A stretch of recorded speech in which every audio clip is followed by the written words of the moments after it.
Hi hello welcome to Bharat sports Telugu. Mumbai Indians సంచలన నిర్ణయం తీసుకుంది. ఐపీఎల్ 2024 సీజన్ నుంచి హార్దిక్ పాండ్యాను కెప్టెన్ గా నియమించింది. ఇటీవలే గుజరాత్ టైటాన్స్ నుంచి ట్రేడింగ్ ద్వారా తీసుకున్న ముంబై అతనికి కీలక బాధ్యతలు అప్పగించింది. అయితే హార్దిక్ పాండ్యాకు బాధ్యతలు అప్పగించడంతో రోహిత్ శర్మ భవిష్యత్తు ఏంటన్నది ఇప్పుడు ఆసక్తికరంగా మారింది. రోహిత్ శర్మ ఇప్పుడు సాధారణ ఆటగాడిగా జట్టులో కొనసాగే అవకాశం ఉంది. ఆమా యొక్క global performance head Mahela Jayawardene మాట్లాడుతూ భవిష్యత్తు కోసం సిద్ధం ఉండాలి అని చెప్పాడు.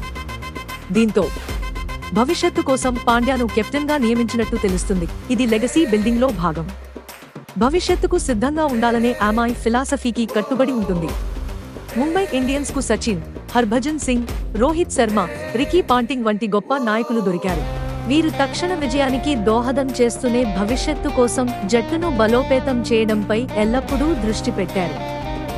ఈ లెగసీ భాగంలోనే హార్దిక్ పాండ్యా ఐపీఎల్ 2024 సీజన్ కు ముంబై ఇండియన్స్ కు కెప్టెన్సీని స్వీకరిస్తాడు. మహేల జయవర్ధనే అధికారిక ప్రకటనలో తెలిపాడు. అంతేకాకుండా రోహిత్ శర్మను కొనియాడాడు మహేల. ఒక దశాబ్దం పాటు కెప్టెన్ కొనసాగిన రోహిత్ అసాధారణమైన నాయకత్వం కు కృతజ్ఞతలు తెలిపాడు.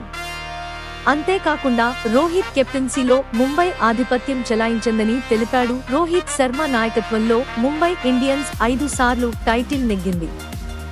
ఐపీఎల్లోనే అత్యంత విజయవంతమైన కెప్టెన్ రోహిత్ శర్మ.